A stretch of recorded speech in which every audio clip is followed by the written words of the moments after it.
ഈ സമയത്ത് ഞങ്ങൾ കൂടി വരുവാൻ കഥാവെ നിന്റെ വചനത്തിലെ അത്ഭുത കാര്യങ്ങൾ പഠിക്കുവാൻ ഗ്രഹിപ്പാൻ ദൈവമേ കുറെ കാലം ഇടയാക്കും ദൈവമൊക്കെ ആസ്വദിക്കുന്നു. ആഗ്രഹത്തോട് താല്പര്യത്തോട് വ്യത്യസ്തമായ ദേശങ്ങളും ഭവനങ്ങളുമായിരുന്ന എൻ്റെ കുഞ്ഞുങ്ങൾ കടന്നു വന്നൊരു കഥമായി ഭവയുടെ ന്യായപ്രമാണം പ്രാണനെ തണുപ്പിക്കുന്ന സത്യവചന യഥാർത്ഥമായി പഠിച്ചുകൊണ്ട് ഈ തലമുറയിൽ ലജ്ജിക്കാത്ത സാക്ഷിയായി നിൽപ്പാൻ ഞങ്ങളെ ഓരോരുത്തരെയും സഹായിക്കണമേ. പഠിപ്പിക്കുവാൻ കഥാവിദാസനെ ബലപ്പെടുത്തണമേ.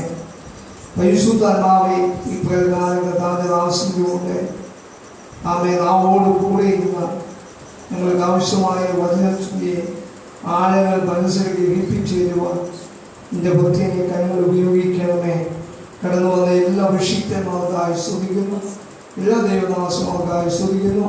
കടന്നു വരുവാൻ ആഗ്രഹിക്കുന്നവരെ വേഗത്തിൽ കൂട്ടിവരുത്തണം.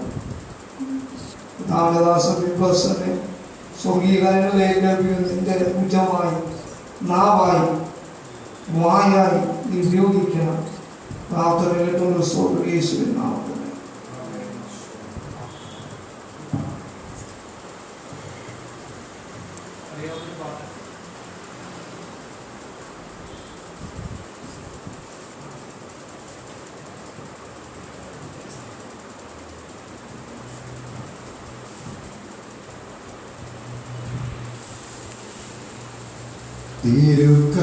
തിരുക്കരത്താൽ വഹിച്ചു എന്നെ തിരുഹിതം പോൽ നടത്തണമേ. തിരുക്കരത്താൽ വഹിച്ചു എന്നെ തിരുഹിതം പോൽ നടത്തണമേ.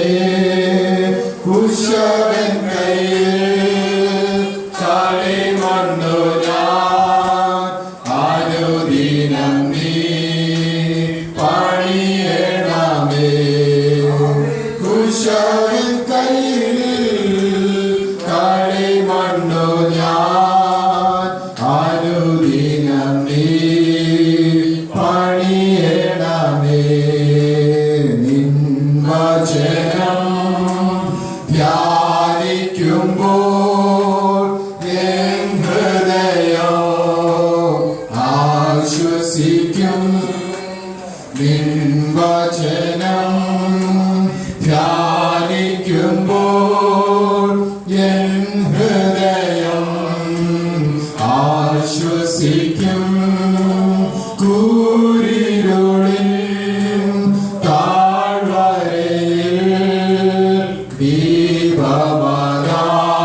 സ്വർഗ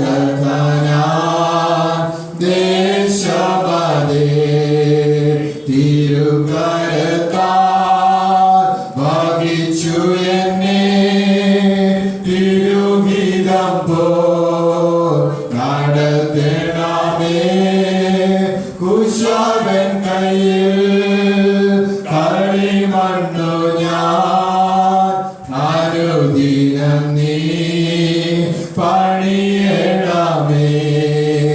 കുശവൻ കയ്യിൽ കളിമണ്ണു ഞാൻ അനുദിനം നീ പണിയണമേ ആഴിയരേ ഓളങ്ങേടാൻ വലഞ്ഞിടുമ്പോൾ എൻ പടകിൽ ആഴിയരേ ഓളങ്ങേടാൻ വലഞ്ഞിടുമ്പോൾ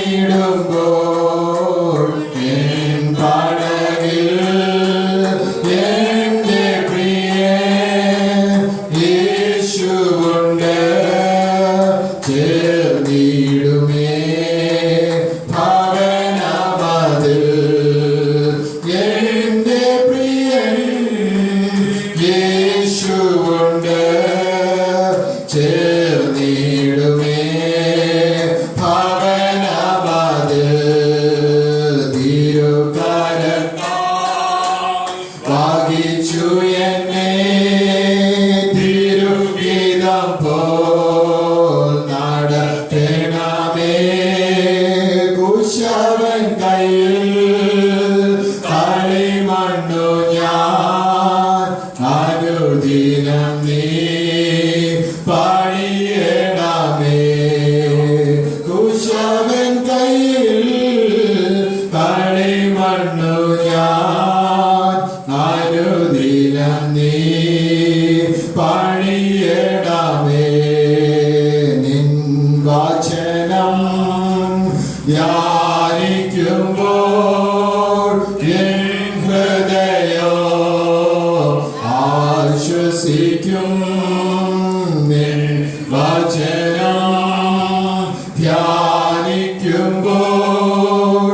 എൻ ഹൃദയം ആശ്വസിക്കും കൂരിരുളേ താഴ്വരയിൽ ദീപമതാൽ നിൻമൊഴികൾ കൂരിരുളിൽ താഴ്വരയിൽ ദീപമതാൽ നിൻമൊഴികൾ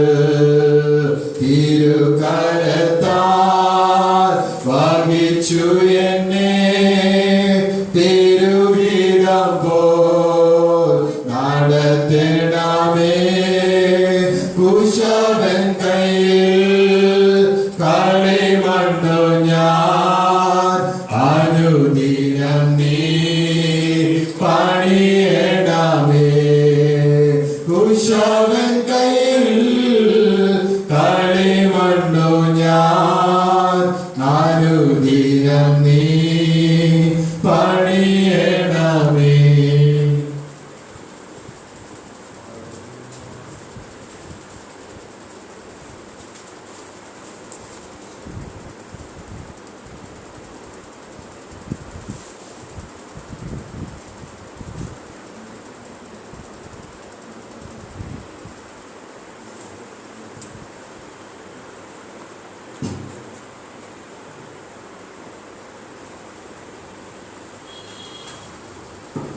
ദൈവനാമത്തിന് മഹത്വമുണ്ടാകട്ടെ. യേശുക്രിസ്തുവിന്റെ നാമത്തിൽ നിങ്ങളെ എല്ലാവരെയും ബി ഹംബിൾ എന്നുള്ള ഈ ദൈവവചന പഠനത്തിലേക്ക് സ്വാഗതം ചെയ്യുകയാണ്. കർത്താവ് നമുക്ക് ഇങ്ങനെ വലിയൊരു അവസരം കർത്താവ് നമുക്ക് ഒരുക്കി തന്നതിനാൽ ലോകത്ത് തന്നെ ദൈവവചനം നമ്മൾ പഠിക്കുന്നതോടൊപ്പം ആ ശബ്ദം ലോകത്ത് മുഴുവനായി എത്തിച്ചേരുവാനായിട്ടൊരു അവസരം കർത്താവ് നമുക്ക് അത് എത്തിക്കുവാനുള്ള ഒരു അവസരം കർത്താവ് നമുക്ക് തന്നതിനായി നമുക്ക് ഏവർക്കും ഒന്നിച്ച് തന്നെ ദൈവത്തിന് നന്ദി അർപ്പിക്കാം. നമ്മൾ ഇന്ന് തിരഞ്ഞെടുത്ത വേദഭാഗം ലൂക്കോസിന്റെ സുവിശേഷം 10-ാം അധ്യായം അതിന്റെ 25 മുതൽ 37 വരെയുള്ള വേദഭാഗങ്ങളാണല്ലോ. കർത്താവ് ശമരിയക്കാരന്റെ ഉപമ പറയുന്ന ആ വേദഭാഗം നമുക്ക് ഏവർക്കും സുപരിചിതമായ വേദഭാഗമാണ്. നമ്മളിവിടെ വിഷയം തിരഞ്ഞെടുക്കുമ്പോൾ കാലഘട്ടത്തിന് ആ കാലഘട്ടത്തിന് പ്രാധാന്യം നൽകിക്കൊണ്ടുകൂടെയുള്ള വിഷയങ്ങളാണല്ലോ നമ്മൾ തിരഞ്ഞെടുക്കുന്നത്. ഈ ഒരു വേദഭാഗം തിരഞ്ഞെടുത്തപ്പോൾ എൻ്റെ മനസ്സിൽ ഇന്നത്തെ കാലത്ത് എന്താണ് ഇതിന് പ്രാധാന്യം എന്നുള്ളതിനെ കുറിച്ച് ഒരു വാക്ക് നിങ്ങളോട് പറയുവാനായിട്ട് ഞാൻ ആഗ്രഹിക്കുന്നത്, ഇന്ന് കർത്താവിന്റെ വേലയിൽ ചിലപ്പോഴെങ്കിലും പണത്തിൻ്റെതായ ആ ഒരു കുറവ്, ഞാൻ പറയുന്നത് എത്രത്തോളം ശരിയാണെന്ന് എനിക്കറിയത്തില്ല, നിങ്ങളുടെ അഭിപ്രായം അതിന് നിങ്ങൾക്ക് പറയാം. ചിലപ്പോഴെങ്കിലും പണത്തിന്റെ കുറവ് വേലയ്ക്ക് തടസ്സം വരുത്തുന്ന ഒരു സാഹചര്യത്തിലേക്ക് എത്തുന്ന കാഴ്ച നമുക്ക് കാണുവാനായിട്ട് സാധിക്കും. എന്നാൽ അതിനെ അതിജീവിക്കണമെങ്കിൽ നമുക്ക് കർത്താവിനോടുള്ള സ്നേഹം വർദ്ധിച്ചു വരേണ്ടത് ആവശ്യമാണ്. വിവിധ വിഷയങ്ങളിൽ കെട്ടപ്പെട്ടവരായിട്ടാണ് നാം ഈ ലോകത്തുള്ളത്. നമുക്ക് ഈ ഭൂമിയിൽ നമുക്ക് കുടുംബമുണ്ട്, കുഞ്ഞുങ്ങളുണ്ട്, ഒത്തിരി കടപ്പാടുകൾ ഈ ഭൂമിയിൽ നിർവഹിക്കേണ്ടതായിട്ടുണ്ട്. അങ്ങനെയൊക്കെയുള്ള ഒരു സാഹചര്യത്തിൽ ചിലപ്പോഴെങ്കിലും നമ്മുടെ സാമ്പത്തികമായ പരാധീനതകൾ പ്രവൃത്തിയിൽ മുമ്പോട്ട് നയിക്കുവാനും അല്ലെങ്കിൽ ദൈവവേലയ്ക്ക് ഒരു കൂട്ടായിട്ട് ഒരു കരം കൊടുക്കുവാനും ഒക്കെ തടസ്സമായി വരുന്ന അനുഭവങ്ങൾ കാണുവാനായിട്ട് സാധിക്കും. ഇതിനെ അതിജീവിക്കണമെങ്കിൽ യേശുക്രിസ്തുവിനോടുള്ള സ്നേഹം ഇന്നലത്തേക്കാൾ ഉപരിയായി നമ്മൾ വർദ്ധിച്ചു വരേണ്ടത് ആവശ്യമാണ് എന്നാണ് ഞാൻ വിശ്വസിക്കുന്നത്. കർത്താവിനോടുള്ള സ്നേഹം എത്രമാത്രം നമ്മൾ വലുതായിരിക്കുന്നുവോ അത്രത്തോളം ദൈവരാജ്യത്തിന്റെ വേലയിൽ നമുക്ക് പ്രയോജനപ്പെടുവാനായിട്ട് സാധിക്കും. പിന്നെ മറ്റു വിഷയങ്ങൾക്കൊന്നും ഒരു പ്രസക്തിയില്ല. നാം യഥാർത്ഥമായി കർത്താവിനെ സ്നേഹിക്കുന്നുണ്ടെങ്കിൽ പിന്നെ കർത്താവിന് വേണ്ടി നമ്മെ തന്നെ മുഴുവനായി കൊടുക്കുവാൻ, എന്തൊക്കെ കർത്താവിന് വേണ്ടി ചെയ്യാമോ മറ്റു കാര്യങ്ങളൊന്നും പിന്നെ അവിടെ വിഷയമാക്കാത്ത നിലയിൽ ആ സ്നേഹത്താൽ മുമ്പോട്ട് പോകുവാനായിട്ട് നമുക്ക് സാധിക്കും. അതുകൊണ്ട് തന്നെ നല്ല സ്നേഹിതന്റെ ഉപമ പറയുന്നതായ ഈ വേദഭാഗം ഇന്നത്തെ കാലഘട്ടത്തിൽ പ്രസക്തമാണ് എന്ന് ഞാൻ വിശ്വസിക്കുകയാണ്. അപ്പോൾ തന്നെ നമുക്കറിയാം, നമ്മൾ ഏവരും ക്രിസ്തുവിൽ വിശ്വസിച്ചത് നിത്യ ജീവന് വേണ്ടിയാണ്. മറ്റൊരു വിഷയം നമുക്കില്ല, ഇതിനേക്കാൾ കവിഞ്ഞൊരു വിഷയമില്ല. കർത്താവ് വാഗ്ദത്തം നമ്മോട് ചെയ്തതും അത് തന്നെയാണ്. നിത്യജീവൻ എന്നുള്ള ആ ഒരു വാഗ്ദത്തം കർത്താവിൽ വിശ്വസിച്ചവർക്ക് കർത്താവ് നൽകിയിട്ടുണ്ട്. ഇതിനപ്പുറത്തേക്ക് ക്രിസ്തുവിൽ വിശ്വസിച്ച ഒരാൾക്ക് ഈ ഭൂമിയിൽ നേടുവാനായിട്ടും ഒന്നുമില്ല. നിത്യജീവൻ ലഭിക്കുന്നില്ല എങ്കിൽ ഈ ഭൂമിയിൽ നാം നേടിയതൊക്കെ, കർത്താവിന് വേണ്ടി അധ്വാനിക്കുന്നതാകട്ടെ, എന്ത് ചെയ്യുന്നത്, നാം ചെയ്യുന്ന പ്രവൃത്തി എന്തുമാകട്ടെ, നിത്യജീവൻ നമുക്ക് ലഭിക്കുന്നില്ല എങ്കിൽ നാം ഈ ലോകത്ത് ചെയ്യുന്നതെല്ലാം തന്നെ വ്യർത്ഥമായ കാര്യമായി തീരും. ഇവിടെ ഈ ഉപമയിൽ പരാമർശിക്കുന്ന അല്ലെങ്കിൽ ഈ ഉപമ പറയുന്നതിന് കാരണമാകുന്ന ഒരു സന്ദർഭം നമുക്കറിയാം. കർത്താവിന്റെ അടുക്കൽ ന്യായശാസ്ത്രിയായ ഒരു മനുഷ്യൻ വന്നിട്ട് കർത്താവിനോട് ചോദിക്കുകയാണ്, ഗുരു, നിത്യജീവന് അവകാശിയായി തീരുവാൻ ഞാൻ എന്താ ചെയ്യേണ്ടത്? അവിടെ എഴുതിയിട്ടുണ്ട്, കർത്താവിനെ പരീക്ഷിപ്പാനായിട്ടാണ് ഈ മനുഷ്യൻ ഇത് ചോദിച്ചത്.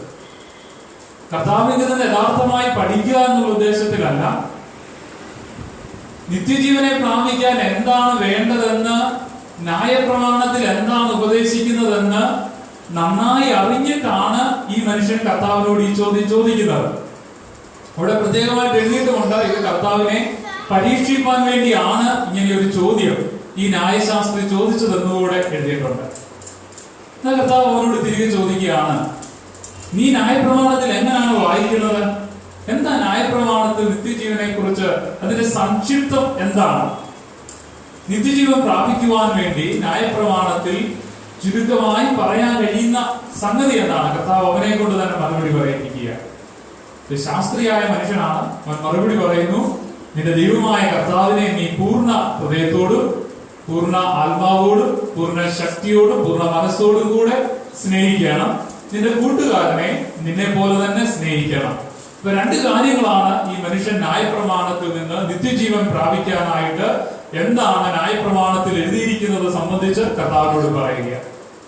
കർത്താവിനോട് പറഞ്ഞു, നീ അങ്ങനെ തന്നെ ചെയ്യുക, ഇതിൽ കൂടുതലായിട്ടൊന്നും നീ ചെയ്യണ്ട. നിത്യജീവൻ പ്രാപിക്കണമോ, നീ പറഞ്ഞതുപോലെ ന്യായപ്രമാണത്തിൽ നിന്ന് നീ ഗ്രഹിച്ചതുപോലെ നീ ചെയ്യുക. നിന്റെ ദൈവമായ കർത്താവിനെ നീ പൂർണ്ണ ഹൃദയത്തോടും പൂർണ്ണാത്മാവോടും പൂർണ്ണ ശക്തിയോടും പൂർണ്ണ മനസ്സോടും കൂടെ നീ സ്നേഹിക്കുക. നിന്റെ കൂട്ടുകാരനെ നിന്നെ പോലെ തന്നെ സ്നേഹിക്കുക. നിത്യജീവൻ പ്രാപിക്കാനായിട്ട് കഴിയും. ഇവിടെയാണ് ഈ മനുഷ്യൻ സ്വയം നീതീകരിക്കാനായിട്ട് ആഗ്രഹിച്ചത്. എന്തുകൊണ്ടാണ് സ്വയം നീതീകരിക്കാൻ ആഗ്രഹിക്കുന്നത്? അവൻ പരീക്ഷിക്കാനായിട്ടാണ് കർത്താവിന്റെ അടുക്കൽ വന്നത്.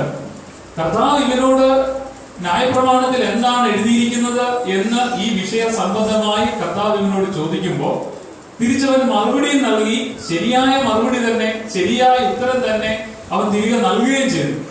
അപ്പോ കാര്യം അറിയുമായിരുന്നിട്ട് എന്തിനാണ് കർത്താവിനോട് ഈ ചോദ്യം ചോദിച്ചത് എന്നുള്ള ആ ഒരു ജാള്യതയെ മാറ്റാൻ, ഞാൻ ഈ ചോദ്യം എനിക്ക് അറിയാമായിരുന്നിട്ടും ഞാൻ നിന്നോട് ചോദിച്ചത് എന്തിനെന്ന് ഒരു വിശദീകരണം കൊടുക്കാൻ വേണ്ടി.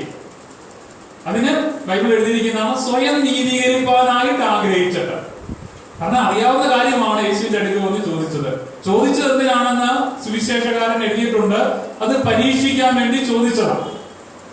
അപ്പോ ഈ മനുഷ്യന്റെ ഒരു സ്വയം നീതീകരണം അവിടെ ആവശ്യമാണ്. ഈ ഒരു കർത്താവിന്റെ അടുക്കൽ വന്ന് തനിക്ക് അറിയാവുന്ന കാര്യത്തെ പറ്റി കർത്താവിനെ അവിടെ ഇങ്ങനെ ചോദിച്ചപ്പോ ഒരു നീതീകരണം അവൻ അവിടെ ആഗ്രഹിച്ചിട്ട് കർത്താവിനോട് ചോദിക്കുകയാണ്.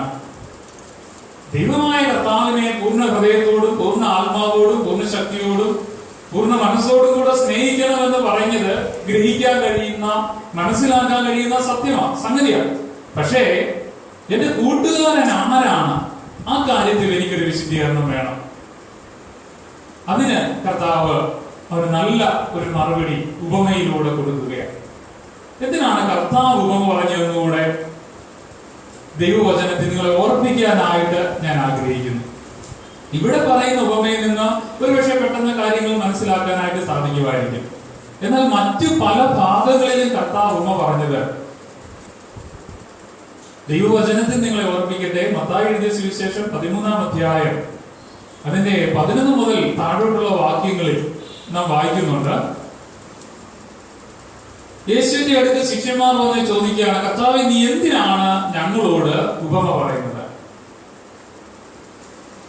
നിങ്ങളുടെ അഭിപ്രായവും ഞാൻ ഈ ഒരു കാര്യത്തിൽ നിങ്ങളുടെ അഭിപ്രായം ഈ ഒരു കാര്യത്തിൽ വരുന്നത് എനിക്ക് സന്തോഷമാണ്. മത്തായി എഴുതിയ സുവിശേഷം 13-ാം അധ്യായം 11 മുതൽ താഴോട്ടുള്ള ഭാഗങ്ങളിലെ കാര്യമാണ് പറഞ്ഞത്. ശിഷ്യന്മാർ വന്ന് കർത്താവിനോട് ചോദിക്കുന്നു, കർത്താവേ, നീ എന്തിനാണ് ഞങ്ങളോട് ഉപമകളായിട്ട് സംസാരിക്കുന്നത്? അപ്പൊ കർത്താവ് പറഞ്ഞ മറുപടി എന്താ? ചിലർ കണ്ടിട്ടും കാണാതിരിക്കുന്നു, കേട്ടിട്ടും കേൾക്കാതിരിക്കുന്നു. ഇത്രയൊക്കെ സംസാരിച്ചിട്ടും അത് ഗ്രഹിക്കാതെയും ഇത്രയൊക്കെ കാര്യങ്ങൾ കാണിച്ചു കൊടുത്തിട്ട് അത് കണ്ട ആ ഒരു അനുഭവത്തിലേക്ക് പ്രവേശിക്കാത്ത, ഹൃദയം തടിച്ചിരിക്കുന്ന ഒരു സമൂഹത്തിലാണ് കർത്താവ് ശുശ്രൂഷ ചെയ്യുന്നത്. ഞാൻ പറഞ്ഞ ആ വേദഭാഗം നിങ്ങളുടെ ഓർമ്മയിലുണ്ടല്ലോ. മത്തായി എഴുതിയ സുവിശേഷം 13-ാം അധ്യായം 10 മുതൽ 10 മുതൽ താഴോട്ട് വായിച്ചു 10 മുതൽ 14 വരെയുള്ള ഭാഗങ്ങളിൽ നമുക്കത് കാണുവാനായിട്ട് സാധിക്കും. അപ്പൊ കർത്താവ് അവിടെ പറയുന്നു, ഞാൻ എന്തുകൊണ്ട് ഉപമകളായി സംസാരിക്കുന്നു? ഇങ്ങനെയാണ് വാക്യത്തിൽ എഴുതിയിരിക്കുന്നത്. പ്രവചന ഭാഗങ്ങളിൽ ഉദ്ധരിച്ചുകൊണ്ട് മത്തായി എഴുതുകയാണ്, നിങ്ങൾ ചെവിയാൽ കേൾക്കും, ഗ്രഹിക്കയില്ലതാനും, കണ്ണാൽ കാണും, ദർശിക്കയില്ലതാനും. ഈ ജനത്തിന്റെ ഹൃദയം തടിച്ചിരിക്കുന്നു. അവർ ചെവി കൊണ്ട് മന്ദമായി കേൾക്കുന്നു, കണ്ണ് അടച്ചിരിക്കുന്നു. അവർ കണ്ണ് കാണാതെയും ചെവി കേൾക്കാതെയും ഹൃദയം കൊണ്ട് ഗ്രഹിക്കാതെയും തിരിഞ്ഞുകൊള്ളാതെയും ഞാൻ അവരെ സൗഖ്യമാക്കാതെയും ഇരിക്കേണ്ടതിന് തന്നെ. 10 മുതലുള്ള വാക്യങ്ങൾ തന്നെ താഴോട്ട് ഞാനൊന്നുകൂടെ വായിക്കാം. പിന്നെ ശിഷ്യന്മാർ അടുക്കൽ വന്ന് അവരോട് ഉപമകളായി സംസാരിക്കുന്നത് എന്ത് എന്ന് അവനോട് ചോദിച്ചു. അവനവരോട് ഉത്തരം പറഞ്ഞത്, സ്വർഗരാജ്യത്തിന്റെ മർമ്മങ്ങളെ അറിയുവാൻ നിങ്ങൾക്ക് വരം ലഭിച്ചിരിക്കുന്നു, അവർക്കോ ലഭിച്ചിട്ടില്ല. ഉള്ളവന് കൊടുക്കും, അവന് സമൃദ്ധി ഉണ്ടാകും. ഇല്ലാത്തവനോടോ അവനുള്ളതും കൂടെ എടുത്തു കളയും. അതുകൊണ്ട് അവർ കണ്ടിട്ട് കാണാതെയും കേട്ടിട്ട് കേൾക്കാതെയും ഗ്രഹിക്കാതെയും ഇരിക്കുക. ഞാൻ ഉപമകളായി അവരോട് സംസാരിക്കുന്നു. ഈ വേദഭാഗങ്ങളൊക്കെ വായിച്ചപ്പോ എന്തിനാണ് കർത്താവ് ഉപമ പറഞ്ഞത് എന്ന് നിങ്ങൾക്ക് ഇപ്പോൾ ഒരു അഭിപ്രായം പറയാൻ പറ്റും. ഈ വേദഭാഗത്തോടുള്ള ബന്ധത്തിൽ ഞാൻ നിങ്ങളെ എടുത്തു കാണിച്ച വേദഭാഗത്തോടുള്ള ബന്ധത്തിൽ ഒരു അഭിപ്രായം നമ്മുടെ ഹൃദയത്തിൽ സൂക്ഷിക്കുന്നത് നല്ലതാണ്. അപ്പൊ കർത്താവ് ഉപമകൾ പറയുന്നതിന്റെ ഉദ്ദേശം പെട്ടെന്ന് മനസ്സിലാക്കുക എന്നുള്ളതിനേക്കാളൊക്കെ ഉപരി നമ്മളിപ്പോൾ ഈ വായിച്ച ഭാഗത്തോടുള്ള ബന്ധത്തിലൂടെ ഒന്ന് ചിന്തിച്ചു നോക്കണം. ഇങ്ങനെ ദൈവത്താൽ കേട്ട് ഗ്രഹിച്ചു കഴിഞ്ഞാൽ, ഇപ്പൊ വിതയ്ക്കുന്നവന്റെ ഉപമയാണ്, വിത്ത് വിതയ്ക്കുന്നവന്റെ ഉപമയാണ് മത്തായി എഴുതിയ സുവിശേഷം 13-ാം അധ്യായത്തിൽ ആദ്യം നാം കാണുന്നത്. ആ ഉപമ വ്യാഖ്യാനമില്ലാതെ നമുക്ക് ഗ്രഹിക്കാനായിട്ട് പറ്റും. ഒന്ന് ഹൃദയത്തിൽ ഒന്ന് ചിന്തിച്ചു നോക്കിക്കേ. വ്യാഖ്യാനമില്ലാതെ പെട്ടെന്ന് ഗ്രഹിക്കാൻ പറ്റുന്ന കാര്യമായിരുന്നു അത്. വ്യാഖ്യാനം കൊണ്ട് എനിക്ക് തോന്നുന്നു കർത്താവ് താഴെ വ്യാഖ്യാനം പറഞ്ഞതുകൊണ്ടാണ് ശിഷ്യന്മാർക്കൊന്നും അത് ഗ്രഹിക്കാൻ പറ്റിയില്ല. യേശുവിനോട് കൂടെ നടന്ന കർത്താവ് വിളിച്ച് വേർതിരിച്ച ശിഷ്യന്മാർക്കൊന്നും കർത്താവ് പറഞ്ഞ വിത്ത് വിതയ്ക്കുന്നവന്റെ ഉപമ മനസ്സിലായില്ല. അതുകൊണ്ടാണ് അവർ വന്ന് കർത്താവിനോട് ചോദിച്ചത്.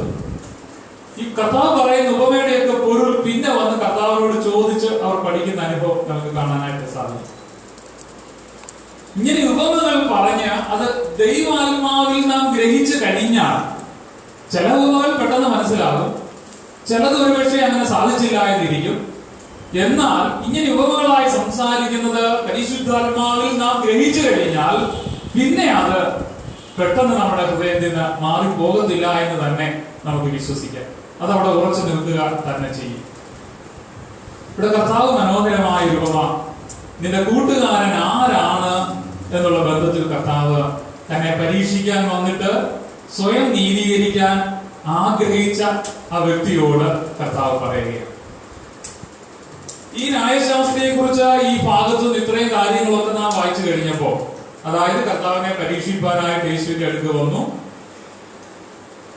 അത് കഴിഞ്ഞ് തന്നെ താൻ നീതീകരിക്കാൻ ഇച്ഛിച്ചുകൊണ്ട് കർത്താവിനോട് പിന്നെയും അവൻ സംസാരിക്കുന്നു.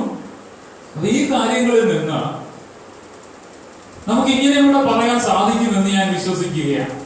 ദൈവസന്നിധിയിൽ നീതീകരിക്കപ്പെടാത്ത ആർക്ക്, അവർ ശാസ്ത്രിമാരാകട്ടെ, വചനത്തിന് എത്ര അറിവുണ്ട് എന്ന് ഇരുന്നോട്ടെ, ദൈവസന്നിധിയിൽ നീതീകരിക്കപ്പെടാൻ കഴിയുന്നില്ല എങ്കിൽ ദൈവം നൽകിയ നിത്യജീവനെ പ്രാപിപ്പാനായിട്ട് കഴിയത്തില്ല. മതത്തിന്റെ ഏത് അധ്യക്ഷ പദവിയിൽ ഇരുന്നെന്ന് പറഞ്ഞാലും, സഭയുടെയോ സംഘടനകളുടെയോ എങ്ങനെയുള്ള പ്രവർത്തനങ്ങളിൽ പങ്കാളികളായി എന്ന് വന്നാലും,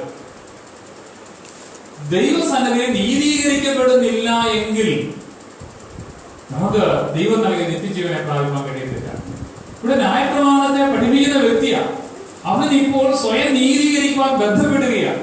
കർത്താവിന്റെ അടുക്കൽ വന്നിട്ട് കർത്താവിനെ വചനത്തെ പരീക്ഷിക്കാനായിട്ട്, യേശു എന്ന് പറയുന്നത്, നമ്മുടെ കർത്താവ് എന്ന് പറയുന്നത് ദൈവവചനമാണല്ലോ. അപ്പൊ കർത്താവിനെ പരീക്ഷിക്കുന്നത്, യേശു ക്രിസ്തുവിനെ പരീക്ഷിക്കുന്നത് വചനത്തെ പരീക്ഷിക്കുന്നത് പോലെയാണ്. യേശു ക്രിസ്തുവിനെ പരീക്ഷിക്കാനായിട്ട് അടുത്തു വന്ന ഈ മനുഷ്യന് തന്നെ താൻ നീതീകരിക്കേണ്ട ഒരു അവസ്ഥയിലേക്ക് എത്തുകയാണ്. സ്വയം നീതീകരിക്കേണ്ട ഒരവസ്ഥയിലേക്ക് എത്തുകയാണ്. ആർക്കും അത് കഴിയത്തില്ല. നമുക്ക് ആർക്കും കർത്താവിന്റെ സന്നിധിയിൽ, ദൈവത്തിന്റെ സന്നിധിയിൽ നമുക്ക് ആർക്കും സ്വയം നീതീകരിക്കാൻ കഴിയത്തില്ല എന്നുള്ള സത്യവും കൂടെ ഈ സമയം നിങ്ങളെ ഓർപ്പിക്കാനായിട്ട്, അറിയാവുന്ന സംഗതി നമുക്ക് എല്ലാവർക്കും അറിയാം, എന്നാൽ അതൊന്നുകൂടെ ഇവിടെ ഒന്ന് ഓർപ്പിക്കാനായിട്ട് ഞാൻ ആഗ്രഹിക്കുക. കർത്താവ് ഈ മനുഷ്യനോട് സ്വയം നീതീകരിക്കാനായിട്ട് ആഗ്രഹിച്ച് കർത്താവിനോട് പിന്നെയും താൻ ചോദിച്ച ചോദ്യം ഇന്നതുകൊണ്ടാണ് എന്ന് പറയുവാൻ വേണ്ടി കർത്താവിനോട് എന്റെ സ്നേഹിതൻ ആരാണെന്ന് ചോദിക്കുമ്പോൾ കർത്താവ് അതിന് പറയുന്ന മറുപടി ഒരു ഉപമയിലൂടെയാണ്. ആ ഉപമ നമുക്കറിയാവുന്നതാണ്. യെരൂശലേമിൽ നിന്ന് ഒരു മനുഷ്യൻ എരിഹോവിലേക്ക് യാത്ര ചെയ്യുകയായിരുന്നു. യെരൂശലേം എന്ന് പറയുന്നത് യഹൂദ ജനതയെ സംബന്ധിച്ച്, ഇസ്രായേലിനെ സംബന്ധിച്ച് വളരെ പ്രാധാന്യം ഉള്ള ഒരു സ്ഥലമാണ്. പ്രത്യേകിച്ച് ദാവീദിന്റെ കാലം മുതൽ ദാവീദിന്റെ കാലം വരെ യെരൂശലേം യെബൂസ്യരായിരുന്നു. യെരൂശലേമില് അവരായിരുന്നു അവിടുത്തെ ജനങ്ങൾ. എന്നാൽ യെബൂസ്യരെ നീക്കിക്കളവാനായിട്ട് അന്ന് യോശുവയുടെ കാലത്ത് പൂർണ്ണമായിട്ട് ഇസ്രായേൽ ജനത്തിന് കഴിഞ്ഞില്ല. ബെന്യാമിനരോടുകൂടെ യെബൂസ്യരും അവിടെ പാർത്തു വന്നു എന്ന് നമുക്ക് കാണാം. എന്നാൽ ദാവീദിന്റെ കാലത്ത് ഇവർ ഒന്ന് പ്രാപിച്ച് ശക്തി പ്രാപിച്ച് ജനം ഒന്നായി യെരൂശലേമിനെതിരെ കയറി ചെന്നു. യെരൂശലേം അവർ പിടിച്ചു. അങ്ങനെ യെരൂശലേം എന്ന് പറയുന്നത് ഇസ്രായേലിന്റെ മൂലസ്ഥാനമായി, ഇസ്രായേൽ രാജ്യത്തിന്റെ ഭരണ സ്ഥിരാകേന്ദ്രമായി മാറപ്പെടുവാനായിട്ടിടയായിട്ട് ചരിത്രമൊക്കെ നമുക്കറിയാമല്ലോ. പിന്നെ ദാവീദ് അവിടെ ഒരു ആലയം പണിയുവാനായിട്ട് ആഗ്രഹിച്ചു. പക്ഷെ ശലോമോന്റെ കാലത്ത് അവിടെ മനോഹരമായ ഒരു ആലയം വന്നു. അപ്പൊ ആരാധനാ സംബന്ധമായി വളരെ ഇസ്രായേൽ ജനതയ്ക്ക് വളരെ പ്രാധാന്യം അർഹിക്കുന്നതായ ഒരു സ്ഥലമായി യെരൂശലേം മാറ്റപ്പെടുവാനായിട്ട് ദൈവം ഇടയാക്കി. ഇസ്രായേലിലെ പുരോഹിതന്മാർ യെരൂശലേമിലുണ്ട്, ഈ ആലയത്തോടുള്ള ബന്ധത്തിലുണ്ട്. അവിടെ ദൈവത്തിന് മഹത്വം കൊടുക്കുന്ന, ദൈവത്തെ പുകഴ്ത്തി പോകുന്ന, ദൈവത്തിന്റെ ഭക്തന്മാരായ ജനം കടന്നു വരുന്ന സ്ഥലമാണ്.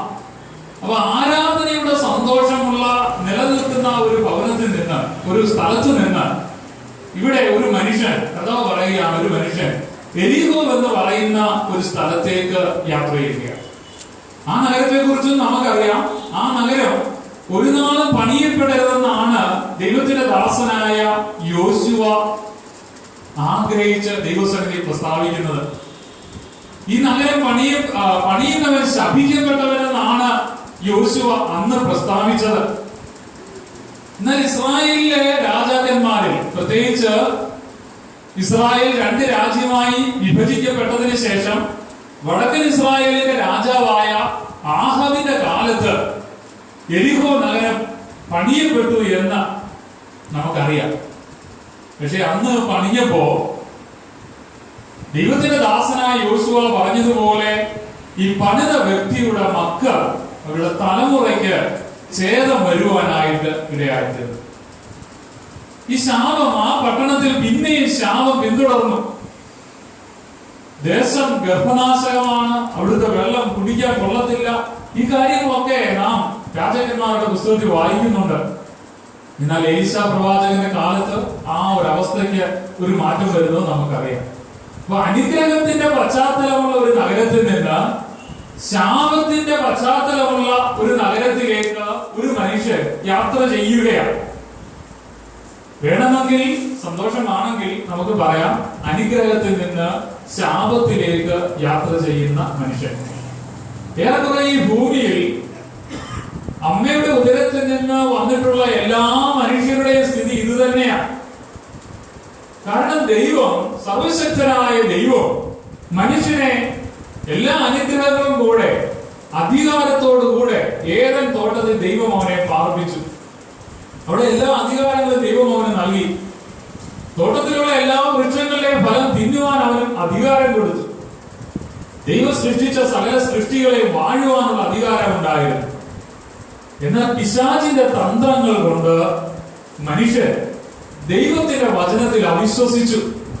മനുഷ്യൻ ആദമിന്റെ ഭാര്യയായ ഹവ്വ പിശാചിന്റെ ഭോഷ്കിനാൽ അവിശ്വാസമുള്ളവായിട്ട് ദൈവവചനത്തിൽ, അവർക്ക് ജീവനായി നൽകിയ വചനത്തിൽ അവിശ്വാസികളായി തീർന്നിട്ട് ദൈവ കൽപ്പന ലംഘിക്കുന്നതിലേക്ക്, അങ്ങനെ അനുഗ്രഹം നിറഞ്ഞ ഒരു അനുഭവത്തിൽ നിന്ന് ശാപം നിറഞ്ഞ ഒരു അവസ്ഥയിലേക്ക്, അനുഗ്രഹം നഷ്ടപ്പെട്ട ഒരു അവസ്ഥയിലേക്ക് പോകുവാനായിട്ടും ഇടയായിത്തീർന്നു.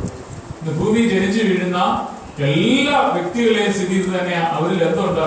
ഈ ശാപത്തിന്റെ ഒരു ഇതുണ്ട്. അവർ ഭൂമിയിൽ ജനിച്ചു വീഴുന്നു, പക്ഷേ അവരുടെ ജഡം അവരെ എങ്ങോട്ടാ കൊണ്ടുപോകുന്നത്?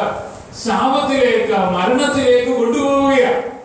അതേതൊരു മനുഷ്യന്റെ സ്ഥിതിയാണ്. ഒരു വ്യത്യാസവുമില്ലാതെ, യവനനെന്നോ യഹൂദനെന്നോ ഒരു വ്യത്യാസവുമില്ലാതെ,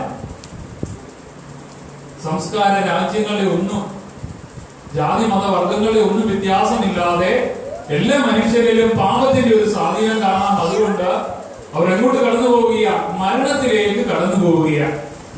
ഇവിടെ വന്ന ന്യായശാസ്ത്രിയുടെ അവസ്ഥയും ഏറെക്കുറെ ഇത് തന്നെയാ. ജീവൻ പ്രാപിക്കാൻ എന്താ വേണ്ടതെന്ന് അറിയാം, പക്ഷെ സ്നേഹിതൻ ആരാണെന്ന് അറിയത്തില്ല. അവൻ സ്വയം നീതീകരിക്കാൻ ആഗ്രഹിച്ച കർത്താവിനോട് പറയുമ്പോഴാണ് ഈ ഒരു അജ്ഞത അവന് നമുക്ക് വെളിപ്പെടുന്നത്. അവൻ പറയുകയാണ്, എന്റെ സ്നേഹിതൻ ആരാ? എനിക്കറിയത്തില്ല, എന്റെ സ്നേഹിതൻ ആരാണെന്ന് എനിക്ക് പറഞ്ഞു തരണം. അപ്പൊ യേശു കർത്താവിന്റെ അടുക്കൽ വന്ന ന്യായശാസ്ത്രിയും ജീവൻ എന്താണെന്ന് അറിയാം, ജീവനിലേക്ക് എങ്ങനെയാണ് പ്രവേശിക്കേണ്ടതെന്ന് അറിയാം, പക്ഷേ അതിനുള്ള വചനം അറിയാം, പക്ഷെ അതിലേക്ക് കടക്കുവാൻ കഴിയാതെ വന്ന സ്വയം നീതീകരിക്കേണ്ട ഒരു അവസ്ഥയിൽ ദൈവവചനത്തിന് മുമ്പാകെ നിൽക്കുകയാണ്. അതിനാണ് കർത്താവ് ഉപമ പറഞ്ഞത്. ഒരു മനുഷ്യൻ യെരുശലേമിൽ നിന്ന് എരിഹോവിലേക്ക് യാത്രയാവുകയായിരുന്നു. ആ മനുഷ്യൻ ആ യാത്രയിൽ ആ മനുഷ്യൻ എന്താ സംഭവിച്ചത്? അവൻ കള്ളന്മാരുടെ കയ്യിൽ അകപ്പെട്ടു. ആ യാത്ര മുഴുവനാക്കുവാനായിട്ട്, പൂർത്തീകരിക്കുവാനായിട്ട് ഈ മനുഷ്യന് സാധിച്ചില്ല. അവൻ കള്ളന്മാരുടെ കയ്യിൽ അകപ്പെട്ടു. കള്ളന്മാർ അവനെ മുറിവേൽപ്പിച്ചു. ഇവിടെ പറയുന്നു, അവന്റെ വസ്ത്രം അവനിൽ നിന്ന് അവർ അപഹരിച്ചു. അപ്പൊ അവനുള്ള സമ്പത്തൊക്കെ ഇവർ അപഹരിച്ചിട്ടുണ്ട്. അർത്ഥപ്രാണനായി അവനെ വിട്ടേച്ചു പോയി. എന്നുവെച്ചാൽ ജീവനുണ്ട്, ജീവൻ മുഴുവനായി പോയിട്ടില്ല. ഉള്ള ജീവൻ കൊണ്ട് ഒരു പ്രയോജനവും കൊണ്ടില്ല. ഇപ്പോൾ നിലനിൽക്കുന്ന ജീവൻ കൊണ്ട് ചെറിയ ചെറിയ ചില പ്രവൃത്തികളെ ചെയ്യാൻ കഴിയും. എന്ന് വെച്ചാൽ കടന്നു പോകുന്നവരോട് വേണമെങ്കിൽ ചിലപ്പോൾ ഞരങ്ങി മൂളി എന്തെങ്കിലുമൊക്കെ പറയാമായിരിക്കാം. എന്നെ രക്ഷിക്കണേ, എനിക്ക് ചില വെള്ളം തരണേ, അല്ലെങ്കിൽ അവിടെ കിടന്ന് ഉരുളാം. ആ ജീവനുള്ള ശരീരം കൊണ്ട് അങ്ങോട്ടും ഇങ്ങോട്ടും ഒന്ന് ഉരുളാനോ അല്ലെങ്കിൽ ഒന്ന് ഞരങ്ങാനോ ഒക്കെ അവന് കഴിയത്തുള്ളൂ. പക്ഷെ ദൈവം നൽകിയ ജീവൻ കൊണ്ട് മനുഷ്യരിൽ ദൈവം അങ്ങനെയല്ല ആഗ്രഹിക്കുന്നത്. ഈ ഭൂമിയിൽ നാം ഞരങ്ങുവാനും മൂടുവാനും അങ്ങനെയുള്ള പ്രവൃത്തികളല്ല ദൈവം നമ്മെ കുറിച്ച് ആഗ്രഹിക്കുന്നത്. ബലപ്പെട്ട ചില പ്രവൃത്തികൾ ചെയ്യുവാൻ ദൈവം നമ്മെ കുറിച്ച് ആഗ്രഹിക്കുകയാണ്. ഈ മനുഷ്യൻ കള്ളന്മാരുടെ കയ്യിൽ അകപ്പെട്ട് കഴിഞ്ഞപ്പോൾ അവനെ അവർ വിട്ടേച്ചു പോയത് അർദ്ധപ്രാണന്റെ ഒരു സ്ഥിതിയിലാണ്. ജീവൻ ഉണ്ട്, ഉള്ളവനെന്ന് പേരുണ്ട്, പക്ഷെ അതുകൊണ്ട് ഒരു പ്രയോജനവുമില്ല. ഒരല്പം കൂടെ കഴിഞ്ഞാൽ, സമയം ഒരല്പം കൂടെ മുമ്പോട്ട് പോയാൽ ഇവൻ എന്നേക്കുമായി ഈ ഭൂമിയിൽ നിന്ന് മാറ്റപ്പെട്ടു പോകും. അപ്പൊ ഒരല്പകാലം കൊണ്ട് അസ്തമിക്കുന്നതായ ഒരു ജീവന്റെ ഉടമയായി കള്ളന്മാരുടെ കയ്യിൽ അകപ്പെട്ട ഈ മനുഷ്യൻ തീർന്നു. വളരെ കുറച്ച് സമയം കൊണ്ട് അവന്റെ ജീവൻ അവനിൽ നിന്ന് വേർപെട്ടു പോകും. പ്രത്യേകിച്ച് പ്രവൃത്തികളൊന്നും, നിലനിൽക്കുന്ന ബലപ്പെടുന്ന പ്രവൃത്തികളൊന്നും ചെയ്യാൻ കഴിയാൻ വയ്യാത്തൊരു സ്ഥിതിയിലും, ദൈവസന്നിധിയിൽ നിലനിൽക്കുന്ന പ്രവൃത്തികളൊന്നും ചെയ്യാൻ കഴിയാത്തൊരു സ്ഥിതിയിലും അവൻ അകപ്പെട്ടു.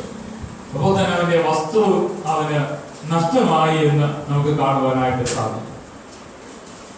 അവന്റെ അടുക്കലേക്ക്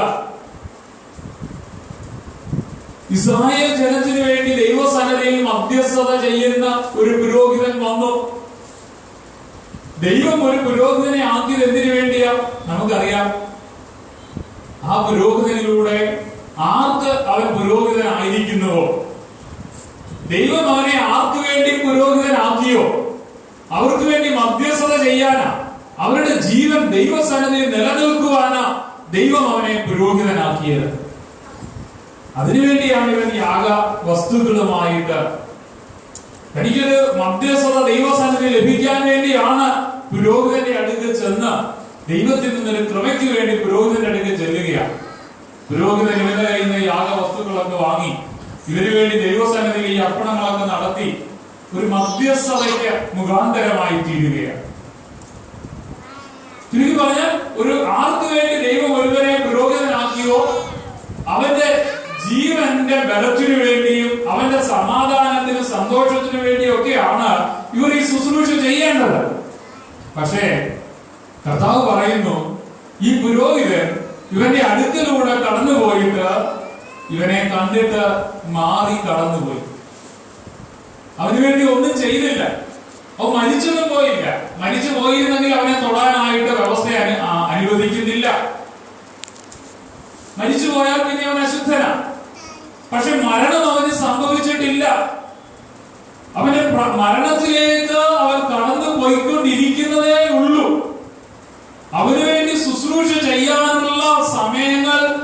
അതിക്രമിച്ചു പോയില്ല. ദൈവത്തിന്റെ സന്നിധിയിൽ ഇവന് വേണ്ടി എന്തെങ്കിലുമൊക്കെ ചെയ്യാനുള്ള സാഹചര്യം നിലനിൽക്കുകയാണ്. പക്ഷേ ഈ പുരോഹിതനായ മനുഷ്യൻ ഇവന്റെ ഈ അർത്ഥപ്രാണന്റെ അവസ്ഥ കണ്ടിട്ട് അവന് വേണ്ടി ഒന്നും ചെയ്യാതെ മാറി കടന്നു പോകുന്ന ഒരു അനുഭവമാണ് കർത്താവ് ഉപമയിൽ നമ്മോട് പറയുന്നത്. അപ്പോൾ തന്നെ കർത്താവ് മറ്റൊരുത്തനെ കുറിച്ചും പറയുന്നു, ഒരു ലേവ്യനായ മനുഷ്യൻ ഇവനിൽ നിന്ന് ദശാംശം സ്വീകരിക്കുന്നതാ. ഇവന്റെ അധ്വാനത്തിന്റെ ഫലം വർഷം തോറും അനുഭവിക്കുന്നവനാ. പഴയ നിയമ വ്യവസ്ഥ പ്രകാരം ദശാംശം ചെല്ലേണ്ടത് ആർക്കാ? ലേവ്യനാ ചെല്ലേണ്ടത്. ലേവ്യരായിട്ടുള്ളവർക്ക് ദൈവം ദശാംശം അവർക്ക് വേർതിരിച്ച് നിർത്തിയേക്കുന്ന കാര്യമാണ്. അവർ പാടത്ത് അധ്വാനിച്ചത്, അവർ കണ്ണുനീരോടെ പ്രാർത്ഥിച്ചിട്ട് തങ്ങൾ വിതച്ചു, അത് കിളികളൊന്നും എടുത്തുകൊണ്ട് പോകരുത്, മറ്റ് കളകളൊന്നും ഇടയിൽ കയറി വരരുത്. ഇപ്പൊ കളയൊക്കെ പറിച്ചു കളഞ്ഞ് ദൈവത്തോട് മഴയ്ക്കായി അപേക്ഷിച്ച് വളരെ കണ്ണുനീരോടും പ്രാർത്ഥനയോടും കൂടെ ദൈവം തങ്ങൾക്ക് നൽകിയ അവകാശത്തിൽ അധ്വാനിച്ച് കിട്ടിയതിന്റെ ഒരംശം, അതിന്റെ 10% അവർ ലേവ്യന് വേണ്ടി വേർതിരിക്കുകയാണ്. ദൈവസന്നിധിയിൽ ശുശ്രൂഷകരായ ലേവ്യന് വേണ്ടി വേർതിരിക്കുക. ഇവൻ ആരോഗ്യത്തോടെ ബലത്തോടെ ഉണ്ടായിരുന്ന സമയത്ത് ഇവന്റെ നന്മകൾ സ്വീകരിക്കുവാൻ യോഗ്യനായ ഒരുത്തൻ, അല്ലെങ്കിൽ സ്വീകരിച്ചു വന്ന ഒരുത്തൻ, ആ ഒരു ശുശ്രൂഷയിൽ ആയിരുന്ന ഒരുത്തൻ ഇവൻ അർത്ഥപ്രാണന്റെ അവസ്ഥയിൽ കിടക്കുന്നത് കണ്ടിട്ട് ഇവനും അവന് വേണ്ടി ഒന്നും ചെയ്തില്ല. അവന്റെ അടുക്കലേക്ക് എത്തുവാനോ അവന്റെ മുറിവ് കെട്ടുവാനോ ഒന്നും തയ്യാറാകാതെ, ഒരു കൈത്താങ് കൊടുക്കാൻ തയ്യാറാകാതെ, ഒരു കരവൊന്ന് നീട്ടുവാൻ തയ്യാറാകാതെ ആ മനുഷ്യനെ മാറി കടന്നു പോവുകയാണ്. അപ്പൊ ഇവിടൊക്കെ ഈ രണ്ടിടത്തും നാം കാണുന്നത് അവർ രണ്ടും മതത്തിന്റെ പ്രതിനിധികളാ, മതത്തിന്റെ വക്താക്കളാ, മതപരമായ പ്രമാണങ്ങൾക്ക് വേണ്ടി ശുശ്രൂഷ ചെയ്യുന്നവരാ. പക്ഷെ മനുഷ്യത്വം അവരിൽ നിന്ന് നഷ്ടപ്പെട്ടു പോയതായിട്ടാണ് കർത്താവ് പറയുന്നത്. ഈ ഉപമയിൽ കർത്താവ് ഇവരെ രണ്ടുപേരെയും ചിത്രീകരിക്കുമ്പോ മനുഷ്യത്വം ഇല്ലാത്ത രണ്ട് വ്യക്തികളായിട്ടാണ് കർത്താവ് ആ ഉപമയിൽ അവരെ ചിത്രീകരിക്കുന്നത്. എന്റെ അർത്ഥം, കർത്താവ് നമ്മെ പഠിപ്പിക്കുന്നത് നമുക്ക് വേണ്ട ഗുണങ്ങളിൽ ഏറ്റവും പ്രധാന ഒന്ന് നാം മനുഷ്യത്വമുള്ളവരായി തീരണം. മറ്റ് പലതിലേക്കുമല്ല നാം പ്രാധാന്യം ചെലുത്തേണ്ടത്. നമുക്ക് മനസ്സലിവുണ്ടാകണം. കർത്താവിനെ കുറിച്ച് പല ഭാഗങ്ങളിൽ സുവിശേഷങ്ങളിൽ നാം വായിക്കുന്നുണ്ട്. മനസ്സലിഞ്ഞു, അവർ പുരുഷാരത്തെ കണ്ടിട്ട് മനസ്സലിഞ്ഞു. നൈനിലെ വിധവയെ കണ്ടിട്ട് മനസ്സലിഞ്ഞു. തന്റെ വചനം കേട്ട് തന്റെ അടുക്കലായിരുന്ന 5 അപ്പം കൊണ്ട് 5000 പേരെ പോഷിപ്പിക്കുന്നതായ ആ സമയത്ത് നമുക്ക് കാണാം കർത്താവ് അവരോട് മനസ്സലിയുകയാണ്. ഇതുവരെ ഒന്നും കൊടുക്കാതെ ഭവനത്തിലേക്ക് പറഞ്ഞയച്ചാൽ അവർ തളർന്നു പോകും. ഇപ്പൊ നമ്മുടെ കർത്താവ് ആരാണ്? മനസ്സലിവുള്ളവനാണ് നമ്മുടെ കർത്താവ്. മതത്തിന്റെ പ്രമാണങ്ങളെ ഒന്നുമല്ല കർത്താവ് ഈ ഭൂമിയിൽ വന്നപ്പോ ശുശ്രൂഷയ്ക്കായിട്ട് അവന് ഉയർത്തിപ്പിടിച്ചത്. അതിലും അപ്പുറത്തേക്ക് മനസ്സലിവെന്ന് പറയുന്ന ആ ഗുണത്തെ ധാരാളമായി പ്രകടിപ്പിക്കുന്ന കാണുവാനായിട്ട് സാധിക്കും. മനുഷ്യനാണോ? മനുഷ്യത്വം വേണം. അത് സ്വന്തം ജാതിയിൽപ്പെട്ടവരോടൊന്നോ ഒന്നുമല്ല. ആരോട് നാം മനുഷ്യത്വം കാണിക്കണമോ അവരോട് നാം മനുഷ്യത്വം കാണിക്കുവാൻ നാം കടപ്പെട്ടവരാണ്. നമ്മൾ ആർക്കൊക്കെ നാം മനുഷ്യത്വം നാം കാണിക്കുന്നുണ്ട്, ആരൊക്കെ നമ്മളോട് കാണിക്കുന്നുണ്ട്, അവരൊക്കെ നമുക്ക് സ്നേഹിതരായി തീരേണ്ടതും ആവശ്യമാണ് എന്ന് ഞാൻ പറയുവാനായിട്ട് ആഗ്രഹിക്കുകയാണ്. അപ്പൊ ഈ രണ്ട് മനുഷ്യർ ന്യായപ്രമാണങ്ങളും ഒക്കെ അറിയാവുന്ന മനുഷ്യർ, പക്ഷേ മനുഷ്യത്വം അവരിൽ നഷ്ടപ്പെട്ടു പോയി. എന്നാൽ ശമര്യക്കാരനായ ഒരു മനുഷ്യൻ, യഹൂദനുമായിട്ട് സമ്പർക്കമില്ലാത്ത ഒരു മനുഷ്യൻ. ഈ ശമര്യനും യഹൂദനും തമ്മിലുള്ള വൈരാഗ്യത്തിന്റെ ചരിത്രം നാം വായിക്കുന്നത് എസ്രാ ശാസ്ത്രിയുടെ പുസ്തകത്തിലാണ്. എസ്രയുടെ പുസ്തകത്തിലാണ് നാം യഹൂദന്മാരും ശമര്യരും തമ്മിലുള്ള വൈരാഗ്യം ആരംഭിക്കുന്നതായി കാണുന്നത്. നിങ്ങളുടെ അഭിപ്രായം ഈ വിഷയത്തിലും കേൾക്കുന്നത് എനിക്ക് സന്തോഷമാണ്. കാരണം കേരളത്തിൽ പൊതുവെ, ഒരുപക്ഷെ ഇന്ത്യയിൽ പൊതുവെ ഒരു വലിയ കൂട്ടം ജനം പ്രസംഗിക്കും ശമരിയക്കാർ താണ ജാതിയിൽപ്പെട്ടവരാണ്. നിങ്ങൾ ശ്രദ്ധയോടെ കേൾക്കണമേ. ശമരിയർ താണ ജാതിയിൽപ്പെട്ടവരാണ് എന്ന് നമ്മുടെ രാജ്യത്ത് പ്രസംഗിക്കുന്ന ഒരു അനുഭവം കാണുവാനായിട്ട് സാധിക്കും. എന്നാൽ ഞാൻ വചനത്തിൽ എനിക്കുള്ള അറിവനുസരിച്ച് ദൈവം തന്റെ സൃഷ്ടികളിൽ ആരെയും താണജാതിയിൽപ്പെട്ടവരായിട്ട് ആരെയും വിശേഷിപ്പിക്കുന്നില്ല. ശപിക്കപ്പെട്ടവരെന്ന് പറയുന്നുണ്ട്. നോഹയുടെ ഒരു മകനെ കുറിച്ച്, കനാന്റെ പിതാവിനെ കുറിച്ച് ശപിക്കപ്പെട്ടവനാണെന്ന് പറയുന്നുണ്ട്. ശപിക്കപ്പെട്ടവർ എന്നുള്ള വിശേഷണമല്ലാതെ താണജാതിയിൽപ്പെട്ടവർ എന്നുള്ളൊരു വിശേഷണം അങ്ങനെ കൊടുത്ത് ഞാൻ കണ്ടിട്ടില്ല, എനിക്കറിയത്തില്ല. അതുകൊണ്ടാണ് ഞാൻ നിങ്ങളുടെ അഭിപ്രായം ഒരുപക്ഷെ ഈ ഭാഗത്ത് വരുന്നത് നല്ലതായിരിക്കും. മറ്റ് വെളിരാജ്യങ്ങളിലൊക്കെ ഇങ്ങനെ പ്രസംഗിക്കപ്പെടുന്നില്ല എന്നുമാണ് ഞാൻ മനസ്സിലാക്കുന്നത്. എന്റെ അറിവാണ്, ചിലപ്പോൾ തെറ്റു വരാം. നമ്മൾ തിരുത്താൻ വേണ്ടി കൂടിയിരിക്കുന്ന ഒന്നാണല്ലോ. തെറ്റുണ്ടെങ്കിൽ തിരുത്താനും ശരിയുണ്ടെങ്കിൽ അംഗീകരിക്കാനും മറ്റു ചില ഭാഗങ്ങൾ നൽകി ബലപ്പെടുത്താനും ഒക്കെ നമുക്ക് കഴിയുമെങ്കിൽ അങ്ങനെയൊക്കെ ചെയ്യാൻ വേണ്ടിയുള്ള ഒരു പഠന ക്ലാസ്സാണ്. നാളെ നിങ്ങൾ ആണ് അധ്യാപകർ, ഇന്ന് ഞാനാണെങ്കിൽ നാളെ നിങ്ങളാണ്. അപ്പോ ദൈവവചനത്തിൽ ശമരിയരും യഹൂദന്മാരും തമ്മിലുള്ള വൈരാഗ്യം ഉടലെടുക്കുന്നത് ബാബേൽ പ്രവാസത്തിന് ശേഷമാണ്. ദൈവത്തിന്റെ വചനത്തിന്റെ നിവൃത്തിയായി ദൈവം ബാബേലിൽ പ്രവാസത്തിലായിരുന്ന യഹൂദ ജനത്തെ അവരുടെ സ്വദേശത്തേക്ക് മടങ്ങി വരുവാനായിട്ടിടയാക്കി. അവർ സ്വദേശത്ത് മടങ്ങി വന്നു. ദൈവം അവരോട് കൽപ്പിച്ചതുപോലെ, പ്രവാചകന്മാരിലൂടെ ദൈവം അറിയിച്ചതുപോലെ ദൈവത്തിന്റെ ആലയം പണിവാനായിട്ട് തുടങ്ങി. അന്നേരം ശമരിയ പ്രദേശത്തുള്ള ആൾക്കാർ വന്ന് അവരോട് പറയുകയാണ്, യഹൂദന്മാരോട് പറയുകയാണ്, ഞങ്ങളെ ഇവിടെ കൊണ്ടുവന്ന നാൾ മുതൽ, ഞങ്ങളെ ഇവിടെ കൊണ്ടുവന്ന രാജാവിന്റെ കാലം മുതൽ ഞങ്ങളും ഈ ദൈവത്തെ ആരാധിച്ചു വരികയാണ്. അതുകൊണ്ട് ഈ ആലയം പണിയിൽ ഞങ്ങളെ കൂടെ ഒന്ന് ഭാഗഭാക്കാക്കണം. ഞങ്ങൾക്കും നിങ്ങളോട് ചേർന്ന് ഈ ദൈവത്തിന്റെ ആലയം ഒന്ന് പണിയണം. പക്ഷെ യഹൂദന്മാരുടെ നേതാക്കന്മാരായിരുന്ന സെരുബ്ബാബേലും യോശുവയും ഒന്നും അത് അംഗീകരിച്ചു കൊടുത്തില്ല. അവരിങ്ങനെ ഈ ആലയം പണി അവർക്കൂടെ ഒന്ന് അവരെയും കൂടെ അതിൽ പങ്കെടുപ്പിക്കുവാൻ അവർ തയ്യാറായില്ല. അന്നു മുതൽ ഈ വൈരാഗ്യം, ഇവർ തമ്മിലുള്ള വൈരാഗ്യം നിൽക്കുകയാണ്. കാലങ്ങൾ പിന്നിട്ടു. നെഹമ്യാവിന്റെയും എസ്രയുടെയും ഒക്കെ കാലമായി, എസ്രാ ശാസ്ത്രിയുടെ ഒക്കെ കാലമായി. നെഹമ്യാവ് യെരൂശലേമിന്റെ സ്ഥിതി കണ്ട് ദുഃഖിച്ചു. യെരൂശലേമിന് ഒരു മതിൽ ആവശ്യമാണെന്ന് തോന്നി.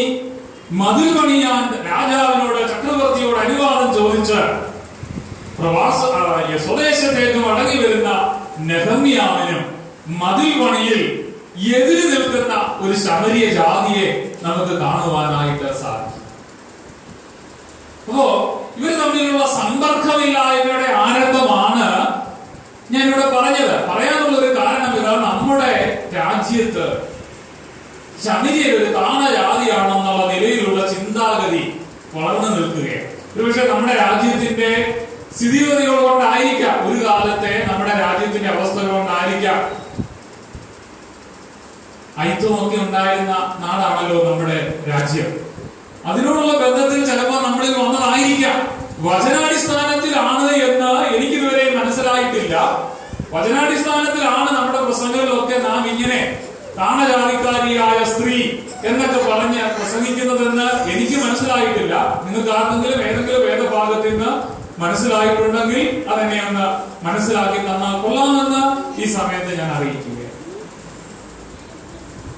ശമരിയര് കർത്താവിനെ തങ്ങളുടെ ദേശത്തൂടെ കടത്തിവിടാത്ത അനുഭവം നമുക്ക് കാണാം. യഹൂദയിലേക്ക് പോകുന്നു എന്ന് ശമരിയക്കാർ മനസ്സിലാക്കിയപ്പോൾ നീ ഇതുവഴി കടന്നു പോകണ്ട എന്ന് പറഞ്ഞ് അവനെ വിരോധിക്കുന്നതും ഒക്കെ നമുക്ക് കാണുവാനായിട്ട് സാധിക്കും. രാഷ്ട്രീയമായി അല്ലെങ്കിൽ പാരമ്പര്യമായി യഹൂദന്മാരുമായിട്ട്, യഹൂദ ജാതിയുമായി സമ്പർക്കമില്ലാത്ത അവസ്ഥയിലായിരിക്കുന്ന ശമരിയ ജാതിയിൽപ്പെട്ട ഒരു വ്യക്തി അവന് യഹൂദന്റെ പ്രമാണങ്ങൾ കയ്യിലില്ല, സത്യദൈവത്തെ ആരാധിക്കുന്നുണ്ട്, പക്ഷെ അത് വ്യവസ്ഥ പ്രകാരമല്ല, അവന് തോന്നുന്ന രീതിയിൽ. രാജാക്കന്മാരുടെ പുസ്തകത്തിലൊക്കെ നമുക്കത് കാണുവാനായിട്ട് സാധിക്കും. അവരെങ്ങനെയാ അവർ ദൈവത്തെയും അവരുടെ ദൈവത്തെയും ആരാധിച്ചു, ജീവനുള്ള ദൈവത്തെയും അവർ ആരാധിക്കുന്നത് നമുക്കിവിടെ കാണാനായിട്ട് സാധിക്കും. ഇവിടെ അങ്ങനെയുള്ള ഒരു പാരമ്പര്യത്തിൽ വളർന്ന ഒരു മനുഷ്യൻ, പക്ഷെ യഹൂദ മതത്തിൽപ്പെട്ട ആ പുരോഹിതനേക്കാളും ലേവ്യനേക്കാളും ദൈവം പ്രസാദിക്കുന്ന മനുഷ്യത്വം എന്ന് പറയുന്ന ഗുണം അവനിൽ ഉണ്ടായിരുന്നു.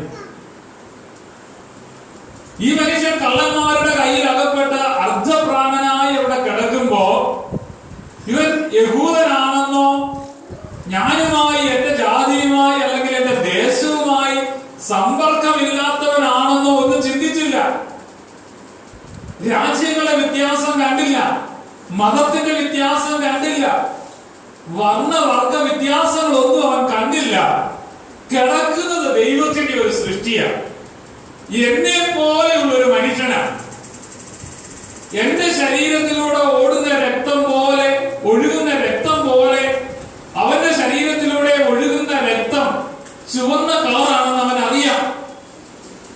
എനിക്ക് വിശക്കുമ്പോൾ ആഹാരം ആവശ്യമാണെന്നതുപോലെ ഈ യഹൂദനെ വിശന്നാലും ആഹാരം ആവശ്യമാണെന്ന് അവൻ അറിയാം. എന്റെ ശരീരത്തിൽ ഒരു മുള്ളു കൊണ്ടാൽ എനിക്ക് വേദനിക്കുന്നത് പോലെ ഈ യഹൂദന്റെ ശരീരത്തിലും ഒരു മുള്ളു കൊണ്ടാൽ അവന് വേദനിക്കുമെന്ന് അവൻ അറിയാം. എനിക്ക് വസ്ത്രം ആവശ്യമായിരിക്കുന്നത് പോലെ ഈ യഹൂദന് വസ്ത്രം ആവശ്യമാണ് എന്ന് അവൻ അറിയാം. മറ്റുള്ളവർക്കില്ലാത്തത്, മറ്റുള്ളവർ മനുഷ്യന്റെ അടിസ്ഥാന ആവശ്യങ്ങളിലേക്ക് ആ പുരോഹിതനും ആ ലേവ്യനും മനുഷ്യന്റെ അടിസ്ഥാന ആവശ്യങ്ങളിലേക്ക് ശ്രദ്ധ ചെലുത്തിയില്ല. എന്നാൽ ഈ ശമരിയക്കാരനായ മനുഷ്യൻ മതത്തിന്റെ ആവശ്യങ്ങളെ അല്ല അവർ നോക്കിയത്, മറിച്ച് ഒരു മനുഷ്യന് അടിസ്ഥാനപരമായ ആവശ്യമുള്ളത് എന്താ, അതിലേക്ക് ശ്രദ്ധ ഊന്നാനായിട്ട് അവന് സാധിച്ചു.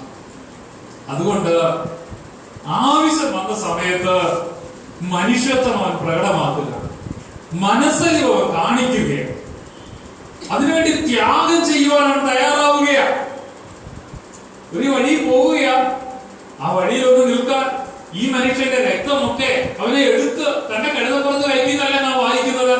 ഇവൻ രക്തത്തിൽ കുടിച്ച് കിടക്കുകയാണ്. തന്റെ വസ്ത്രം കേടാകുമെന്ന് ആ മനുഷ്യൻ ചിന്തിച്ചില്ല. ഇവന്റെ പ്രാണനെ ഓർത്തപ്പോ ഇനി ഞാൻ ഈ വസ്ത്രമൊക്കെ അലക്കി വേണം ഇനി മുമ്പോട്ട് പോകാൻ, അല്ലെങ്കിൽ വേറെ വസ്ത്രം മാറണം. എന്റെ യാത്രയ്ക്ക് അതിന്റെ സമയത്തെ അത് ബാധിക്കുമെന്ന് ഈ മനുഷ്യൻ ഇവന്റെ അവസ്ഥ കണ്ടപ്പോൾ ചിന്തിച്ചില്ല. അവന്റെ ഭാരം താങ്ങുവാൻ, കൈകളിൽ താങ്ങുവാൻ, നിലത്ത് കിടക്കുന്ന ഈ മനുഷ്യന്റെ ഭാരം കൈകളിൽ ഏറ്റുവാൻ അവൻ തയ്യാറായി. അവനിൽ നിന്ന് ഒഴുകുന്ന രക്തം കൊണ്ട് അശുദ്ധനാകുന്നതിന് അവന് മടിയൊന്നുമില്ല. ഒരുപക്ഷെ ആ പുരോഹിതനും ലേവ്യനും ഒക്കെ ഈ അശുദ്ധി എന്നുള്ള വിചാരത്തിൽ നിന്നായിരിക്കാം മാറി കടന്നുപോയത്. ഇവന്റെ രക്തം ഞങ്ങളുടെ ദേഹത്ത് വരണ്ട, ഞങ്ങൾ അശുദ്ധമാകുമോ, ഞങ്ങളുടെ ഈ വെണ്മയേറിയ വസ്ത്രം അല്ലേ. ഓരോരുത്തർക്കും ഓരോ സ്ഥാനത്തിരിക്കുന്നവർക്ക് ഓരോ വസ്ത്രമുണ്ട്. ആ വസ്ത്രത്തിന്റെ പകിട്ട് അവർ കാത്തു സൂക്ഷിക്കാറുണ്ട്. ഈ ശമരിയക്കാരൻ അത് ചിന്തിച്ചില്ല. എന്റെ വസ്ത്രം അഴുക്കാവുമെന്ന് അവൻ ചിന്തിച്ചില്ല. എന്റെ കൈകൾക്ക് ഭാരത്തെ താങ്ങേണ്ട അനുഭവം വരുമെന്ന് ചിന്തിച്ചില്ല. എന്റെ കഴുതയ്ക്ക് ഇവനൊരു ഭാരമാകുമെന്ന് ചിന്തിച്ചില്ല. എന്നെ പോലെ ആവശ്യങ്ങളുള്ള മനുഷ്യൻ, എന്നെ പോലെ വിശപ്പുള്ളവൻ, എന്നെ പോലെ വേദനയുള്ളവൻ, എന്നെ പോലെ ദുഃഖമുള്ളവൻ, എനിക്ക് മനുഷ്യനെന്നുള്ള നിലയിൽ ഈ ശരീരത്തിന് എനിക്ക് എന്തൊക്കെ ആവശ്യമുണ്ടോ, ഈ ശരീരത്തിലായിരിക്കുന്ന എനിക്ക് മതത്തിനപ്പുറത്ത്, രാജ്യത്തിനപ്പുറത്ത്, വർണ്ണവർഗങ്ങൾക്കൊക്കെ അപ്പുറത്ത്, ആചാരങ്ങൾക്കും ഒക്കെ അപ്പുറത്ത് മനുഷ്യനെന്നുള്ള നിലയിൽ എനിക്ക് എന്ത് ആവശ്യമായിരിക്കുന്നുവോ അത് ഈ മനുഷ്യനും ആവശ്യമാണ്. ഈ സ്ഥിതിയിൽ അവനത് തനിയെ ചെയ്യാൻ കഴിയത്തില്ല. ഒരു കരം അവനെ സഹായിക്കാൻ ആവശ്യമാണ് എന്ന് മനസ്സിലാക്കി അതിനുവേണ്ടി ഒരല്പം ത്യാഗം ചെയ്യുവാൻ, അവനാൽ കഴിയുന്ന ഒരു ത്യാഗം ചെയ്യുവാൻ അവൻ തയ്യാറായി ഈ മനുഷ്യന്റെ അടുക്കലേക്ക് ഒരു നല്ല മനുഷ്യനായി വരികയാണ്. ശമരിയക്കാരനായിട്ടല്ല, യഹൂദനായിട്ടല്ല, ഒരു നല്ല മനുഷ്യനായി ഈ അവസ്ഥയിൽ ഇവന്റെ അടുക്കലേക്ക് ഈ കർത്താവ് ഉമ്മയിൽ പറയുന്ന ശമരിയക്കാരൻ ഇവന്റെ അടുക്കൽ കടന്നു വരികയാണ്. അതുകൊണ്ട് ഇവനെ ഒരു വഴിയമ്പലത്തിൽ കൊണ്ടുപോകുവാനായിട്ട് ഇടവന്നു. സത്രക്കാരനോട് പറയുകയാണ്, ഇവന് രക്ഷയ്ക്ക് ആവശ്യമായത് എന്താണൊക്കെ ചെയ്യണം. ഇപ്പോൾ എന്റെ ഇതുകൊണ്ട് ഇത് ഞാനിപ്പോ നിനക്ക് തരികയാണ്. അധികമായി വല്ലതും വരികയാണെങ്കിൽ ഞാൻ വരുമ്പോൾ അതും ഞാൻ തരാം. ഇവന് വേണ്ടി ചെലവ് ചെയ്യുവാൻ ഞാൻ തയ്യാറാണ്. എത്ര ത്യാഗ നിർഭരമായ സ്വഭാവം. അവിടെ കൊണ്ട് ഏൽപ്പിച്ചിട്ടാൻ പോവല്ല. ബാക്കി എന്തെങ്കിലും വന്നാൽ അതും ഞാൻ തരാമെന്ന് പറഞ്ഞ് മുമ്പോട്ട് പോകുന്ന ഒരു മനുഷ്യനെയാണ് നാം കാണുന്നത്. കർത്താവ് ഈ മനുഷ്യനോട് ചോദിക്കുകയാണ്, ഈ മൂവരിൽ ആരാണ് ഇവന് കൂട്ടുകാരനാക്കിയത്? മതവിശ്വാസത്തിൽപ്പെട്ടവർക്ക് നമുക്ക് കൂട്ടുകാരായി വരാൻ കഴിയത്തില്ല. അല്ലെങ്കിൽ നമ്മുടെ സ്വജാതിക്കാർക്ക് ചിലപ്പോൾ നമുക്ക് കൂട്ടുകാരാകാൻ കഴിയത്തില്ല. പിന്നെ ആർക്കേ നമുക്ക് കൂട്ടുകാരാകാൻ കഴിയത്തുള്ളൂ? നല്ല മനുഷ്യർക്ക്, മനുഷ്യത്വമുള്ളവർക്കേ നമുക്ക് കൂട്ടുകാരാകാനായിട്ട് കഴിയത്തുള്ളൂ. അതാ പറയുക, ഇതുപോലെ മനുഷ്യത്വമുള്ളവരെ നല്ല ഒരു കുവരിൽ ആരാണ്, ഈ മൂവരിൽ ആരാണ് ഈ മനുഷ്യന് കൂട്ടുകാരനായിത്തീരുന്നത്?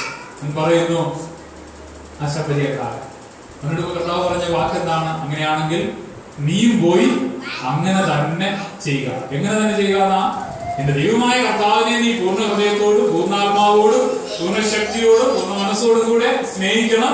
നിന്റെ കൂട്ടുകാരനെയും നിന്നെ പോലെ തന്നെ സ്നേഹിക്കണം. അങ്ങനെയാണെങ്കിൽ നീയും പോയി ഇതുപോലെയുള്ള മനുഷ്യരെ കണ്ടെത്തി നിന്നെ പോലെ തന്നെ, നിന്റെ ആവശ്യങ്ങൾ പോലെ തന്നെ അവന്റെയും ആവശ്യമുണ്ട് എന്നറിഞ്ഞ് അവനെ സ്നേഹിക്കുക. നിന്നെ പോലെ തന്നെ സ്നേഹിക്കുക എന്ന് പറഞ്ഞ് കർത്താവിനെ മടക്കി.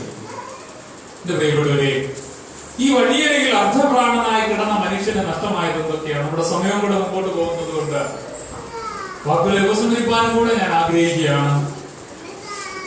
ഈ വഴിയരികിൽ അർദ്ധപ്രാണനായി കിടന്ന മനുഷ്യന് ഒന്ന് ജീവൻ നഷ്ടമാകാൻ പോവുകയാണ്. പോയില്ല, പക്ഷെ പോവുകയാണ്.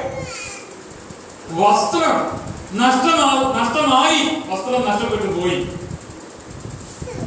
ശുശ്രൂഷ അവൻ ആവശ്യമാണ്. മുറിവുകളൊക്കെ ഉള്ളത് കൊണ്ട്, ജീവൻ പോകുവാൻ തുടങ്ങിയത് കൊണ്ട് അവന് ശുശ്രൂഷ അവൻ ആവശ്യമാണ്. രണ്ട് കാര്യങ്ങളാണ് പ്രധാനമായിട്ട് അവന് നഷ്ടപ്പെട്ടു പോയത്. ഒന്ന്, വസ്ത്രം അവന് നഷ്ടപ്പെട്ടു പോയി. രണ്ട്, ജീവൻ അവന് നഷ്ടപ്പെട്ട് പോകാനായിട്ട് ഇരിക്കുക. ഏറെക്കുറെ അടുത്തെത്തി. ഇനി സ്വയം വീണ്ടെടുക്കാൻ കഴിയത്തില്ല. അവന്റെ പ്രാണനെ ഇനി സ്വയം വീണ്ടെടുക്കാനായിട്ട് അവന് കഴിയത്തില്ല. ദൈവദാസന്മാരാകുന്ന നമുക്കറിയാം മരണം എന്നാൽ എന്താണ്. ഈ പൊടിയിൽ നിന്ന് എടുത്ത, പൊടിയിൽ നിന്ന് സൃഷ്ടിച്ച ഈ ശരീരം പിന്നെയും തിരികെ പൊടിയിലേക്ക് ചേരുന്നതല്ല നാം പ്രാധാന്യം കൊടുക്കുന്ന മരണം. നാം പ്രാധാന്യം കൊടുക്കുന്ന മരണം എന്ന് പറയുന്നത് എന്താ? ദൈവസന്നിധിയിൽ എന്നേക്കുമായി നാം മാറ്റപ്പെടാതിരിക്കുക.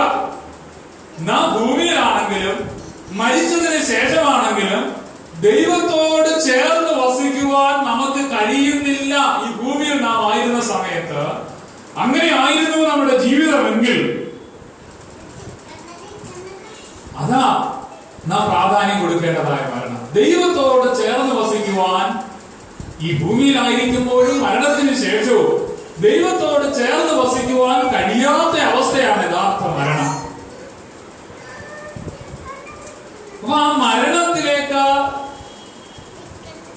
മനുഷ്യനെ നയിക്കുന്നത് പിശാചാണെന്ന് അറിയാം, അവൻ കള്ളനാണെന്നറിയാം, ഭോഷ്ക് പറയുന്നവന, കള്ളന്റെ സ്വഭാവമായ ഭോഷ്ക്, ചതിക്കുന്ന സ്വഭാവം, വഞ്ചന, ആക്രമണ വാസന, ഇതൊക്കെ അവനുണ്ട്. നമ്മെ നശിപ്പിക്കാൻ നോക്കുന്നവനാ കള്ളനായ പിശാച്. നമ്മെ എങ്ങനെയെങ്കിലും നമ്മുടെ നിത്യജീവനെ നഷ്ടപ്പെടുത്തി നിത്യ നരകത്തിലേക്ക് കൊണ്ടുപോകുവാനായിട്ട് ശ്രമിക്കുക. ഇങ്ങനെ ശ്രമിക്കുമ്പോൾ പിശാചിന്റെ വലിയ തന്ത്രമായി എങ്ങനെയെങ്കിലും നമ്മുടെ വസ്ത്രം നഷ്ടമാക്കണം. ഇപ്പൊ നാം ധരിച്ചിരിക്കുന്ന വസ്ത്രങ്ങളെ കുറിച്ചല്ല ഇവിടെ ഉദ്ദേശിക്കുന്നത്. ദൈവസന്നിധിയിൽ ഒരു മനുഷ്യനെ നിലനിൽക്കണമെങ്കിൽ ദൈവം ആത്മാവാ, നമ്മെ സൃഷ്ടിച്ചവനാ. ദൈവത്തിന്റെ സന്നിധിയിൽ നാം ഒന്നുമില്ല. ജനിച്ചു വീഴുന്ന കുഞ്ഞ് ഒരമ്മയ്ക്ക്, അത് ആണാണെങ്കിൽ ആ കുഞ്ഞ് വസ്ത്രം ധരിക്കണമെന്ന് ഒരമ്മ ആഗ്രഹിക്കും. ദൈവത്തിന്റെ മഹത്വത്തിന്റെയും ദൈവത്തിന്റെ നിത്യതയുടെയും മുമ്പിൽ നാം ആരാ? നാം ഒന്നുമില്ല. നമ്മുടെ ശരീരം ദൈവസന്നിധിയിൽ എങ്ങനെയായിരുന്നെന്ന് പറഞ്ഞാലും ദൈവത്തിന് അതൊരു വിഷയമല്ല. പുറമേ നാം നഗ്നരോ അല്ലയോ, അതൊന്നും ദൈവത്തിന് വിഷയമല്ല. പിന്നെ ദൈവസന്നിധിയിൽ നമുക്ക് നിൽക്കാൻ കഴിയാത്ത നഗ്നത എന്താ? ദൈവം ആഗ്രഹിക്കുന്ന പ്രവൃത്തികൾ കാത്തു സൂക്ഷിക്കാതെ പോകുന്നത്. വചനം പറയുന്നു, ഒരു ജഡവും ദൈവസന്നിധിയിൽ നീതീകരിക്കപ്പെടത്തില്ല. മനുഷ്യന്റെ പ്രവൃത്തികളൊക്കെ എന്താ? കറ പെരണ്ട തുണി പോലെയാണ്. അതായത് ജഡത്തിലായിരിക്കുന്ന ഒരു മനുഷ്യൻ, ക്രിസ്തുവിലാകാത്ത ഒരു മനുഷ്യന്റെ നീതി പ്രവൃത്തികളെ കുറിച്ച് പറയുകയാണ്, അത് കറവരണ്ട തുണി പോലെയാണ്. എന്നാൽ ദൈവം ആഗ്രഹിക്കുന്നു ഈ ഒരു അവസ്ഥയ്ക്ക് മാറ്റം വരണം. ദൈവസന്നിധിയിൽ നിലനിൽക്കുന്ന പ്രവൃത്തികൾക്ക് മനുഷ്യൻ ഉടമകളായി തീരണം. അതുകൊണ്ടാണല്ലോ വെളിപ്പാട് പുസ്തകത്തിൽ പറയുന്നത്, അവൾക്ക് ശുഭ്രവുമായ വിശേഷ വസ്ത്രം ധരിപ്പാൻ കൃപ ലഭിച്ചിരിക്കുന്നു. ആ വിശേഷ വസ്ത്രം വിശുദ്ധന്മാരുടെ നീതി പ്രവൃത്തികൾ തന്നെ. അപ്പൊ ഒരു വ്യക്തി ദൈവവചനത്തിൽ വസിച്ചിട്ട്, ദൈവവചനത്തിൽ വിശ്വസിച്ച്, വചനത്തിന് വേണ്ടി ചെയ്യുന്ന, വചനത്തിലായി വചനത്തിന് വേണ്ടി ചെയ്യുന്ന പ്രവൃത്തികൾ, വചനത്തെ സ്നേഹിച്ച് ചെയ്യുന്ന പ്രവൃത്തികൾ, അത് ദൈവസന്നിധിയിൽ നിലനിൽക്കുന്നതാ. അത് നമുക്ക് അണിയുവാൻ ദൈവം ഭാഗ്യം തരുന്നതാണ്. നാം കർത്താവിനെ സ്നേഹിച്ച് ചെയ്യുന്ന പ്രവൃത്തികളെ നശിപ്പിച്ചു കളയുവാൻ ലോകത്ത് ഒരു ശക്തിക്ക് കഴിയുന്നില്ല. കർത്താവിന്റെ ഒരു ശിഷ്യനായ യൂദയാണെന്നാണല്ലോ സുവിശേഷ ഭാഗങ്ങളിൽ വേറൊരു ഭാഗത്ത് പറയുന്നത്. പണസഞ്ചിയിൽ ഇട്ടുവന്നത് എടുത്ത മനുഷ്യൻ കർത്താവിനെ സ്നേഹിച്ച, നല്ലതെന്നോ തീയതെന്നോ ചിന്തിക്കാതെ ദൈവവചനത്തെ സ്നേഹിച്ചു, യേശുവിനെ സ്നേഹിച്ചിട്ട് അവൻ എന്താ ചെയ്യുന്നത്? തന്റെ പക്കലുള്ള വിലയേറിയ ആ പരിമള തൈലം അത് കർത്താവിന്റെ തലയിൽ പൂശുവാൻ, കാലിലുമൊക്കെ പൂശുവാൻ, അവരെ അഭിഷേകം ചെയ്യുവാനായിട്ട് അവൾ തയ്യാറായി. ഇതിന്റെ വില, ഇത് വിറ്റാൽ 300-ലധികം വെള്ളിക്കാശ് കിട്ടുമെന്ന് അവൾ ചിന്തിച്ചില്ല. ഇതെനിക്കൊരു ധനമാണെന്ന് ചിന്തിച്ചില്ല. എനിക്ക് ദരിദ്രരെ സഹായിക്കാമോ, ഈ കാര്യങ്ങളൊന്നും അവൾ ചിന്തിച്ചില്ല. മറിച്ച് അവളുടെ പ്രവൃത്തിയെ സ്വാധീനിച്ച ഘടകം ഇത്ര മാത്രമാ: എന്റെ നാഥനെ, അരിവനാഥനെ, എന്റെ പാപങ്ങൾ ക്ഷമിച്ചു തന്നവനെ, എന്റെ രക്ഷകനായവനെ ഞാൻ സ്നേഹിക്കുന്നു. അവനോടുള്ള സ്നേഹം എനിക്ക് പ്രകടിപ്പിക്കണം. അവനോടുള്ള സ്നേഹം പ്രകടിപ്പിക്കാൻ വേണ്ടി എനിക്ക് എന്തെങ്കിലും ചെയ്യണം. എന്റെ പക്കലുള്ളത് എന്തെങ്കിലും എനിക്ക് കൊടുക്കണം. അപ്പൊ ഈ സ്ത്രീ ചെയ്തത് എന്താ? സ്നേഹത്തിന്റെ പ്രവൃത്തിയാണ്. യേശുവിനോടുള്ള സ്നേഹത്തിന്റെ പ്രവൃത്തിയാണ്.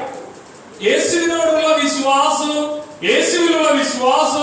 യേശുവിനോടുള്ള സ്നേഹവും അതിന് ആധാരമായിട്ട് വന്നൊരു പ്രവൃത്തിയാണ് ഈ വിലയേറിയ പരിമള തൈലം കൊണ്ട് ഇവനെ അഭിഷേകം ചെയ്യുക എന്നുള്ളത്.